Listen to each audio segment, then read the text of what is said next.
Have you ever got this objection before? They're like, you've gone through everything, you showed them your presentation, you're so excited, you know that they could be awesome, and then they're like, oh, I have no money. So first of all, let's talk about why do we get this objection, and is there a potential that we could actually avoid it? And the answer is absolutely yes. So I always like to kind of categorize, and I'm kind of a chart girl. So if we had here on a scale of 1 to 10, 1 was probably somebody that we're super comfortable talking to, probably, let's say not the highest caliber of prospect, and 10 was someone that like you get sweaty palm talking to, they're like the person that knows everybody in town, or let's say they've been really successful in business, or maybe they're, a huge connector. Basically, you have a ton of respect for them and you know that they could totally rock it out.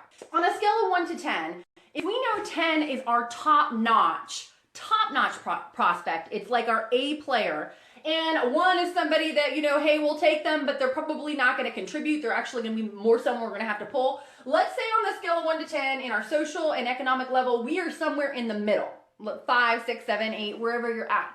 Our goal is to talk to people at our income level, our ambition level, and above. When we do that, you get the type of caliber of person that is what you really want. Like in most businesses, people come in and they pay, a couple $100 all the way up to $1,000 to get started in their business, which on the whole scheme of things, that is not a lot of money. Anybody that's ever owned a business before will tell you, you can invest $5,000, $10,000, $15,000, hundreds of thousands of dollars, right? And so, it's not a high startup cost. So sometimes when we get started and we have a low startup cost, we just start calling anybody. Now, if we got started and we invested our life savings to start this venture, we would be calling people that we're like, okay, this is the smartest person I know. They have to be in my team with me, right? That's what we would do. But because we didn't invest a ton of money and I don't know, they're a little intimidating, we just kind of start swimming down, the flagpole. We don't necessarily talk to people at our income level and ambition level and above.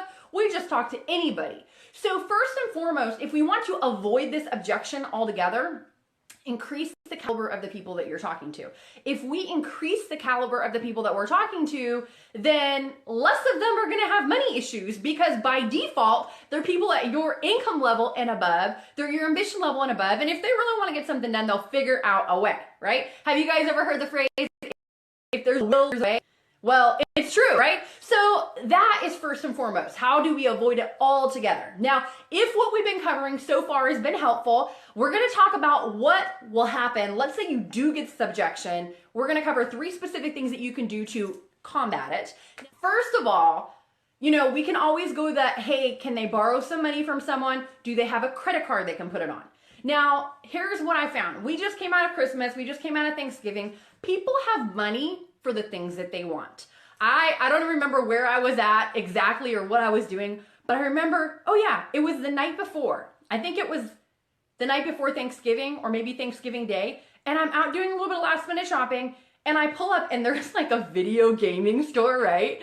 And these people, there's probably a half dozen people camped out. Now, when I say camped out, I mean, they had their sleeping bags, they had their chairs, and it was really, really cold, and they were like bundled up, and I was like, wow. I think I even took a picture with my phone. But people have money for the things that they truly want, right? Like if we had to come up with some money because our kid got in the hospital for something, or our car broke, or something we really needed money for, we would sell some things in our garage. We would say, hey mom, can I borrow $1,000 because I really need to get this done and I need your help, please, right? I mean, we would figure it out. So what happens sometimes is if we don't attach enough value to what it is that we're doing, or they're unsure somewhere in the back of their mind, then the money issue conveniently comes up. So if we can just show them a little bit on how we can help overcome that, how you can make that money back for them immediately will be helpful. And so then you have a little bit of leverage when you say, hey, do you have somebody that you can borrow this money from? Or let's go ahead and put it on a credit card and let's get that paid before you receive the bill in the mail. So that's the first one. The second one you can go the pre-launch route. Now, what is pre-launching? Pre-launching is basically where you act as if that person signed up, you act as if they're rolling, and basically your goal is to build their list, contact their people, get a bunch of applications, and the minute that they go in the computer, you slam in all their apps behind them.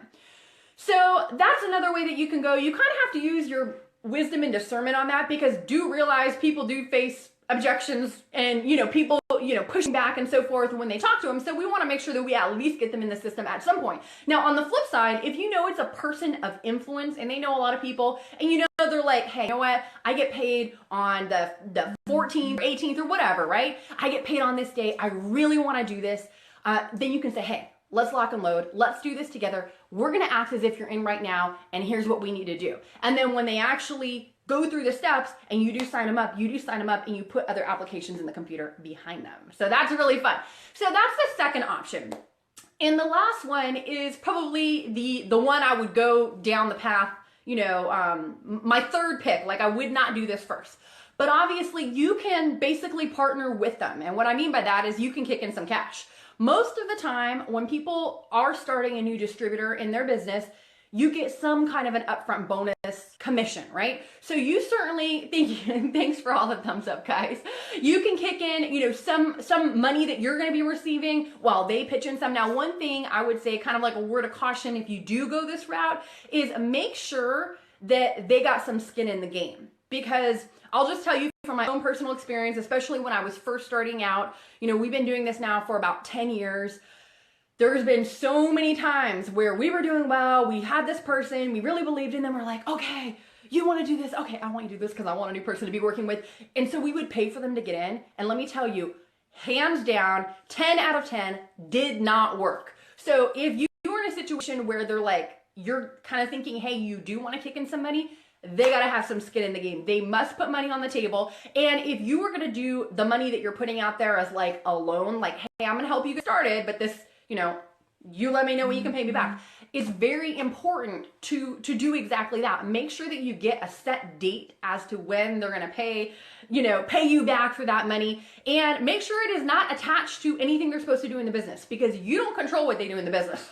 They control what they do in the business. So, those are just a couple of tips. If you do get the objection, how to handle it, and, how to avoid it altogether is really obviously the best way to go. But if you do get it, which it does come up from time to time, definitely use those three as something in your arsenal, and you can use it to sponsor more people and pre-launch some new people and really get your team cranked up. Now, something else that you can do to get your team cranked up is actually, always be sponsoring, right? We want to lead by example. We want new people joining the team. Thank you, Miss Trudy. And so, a great way to do that is learn some new skills. One of the skills that I've learned over this past year, which has helped us tremendously, we're always bringing in new people to our business, is learning the art of attraction marketing, right?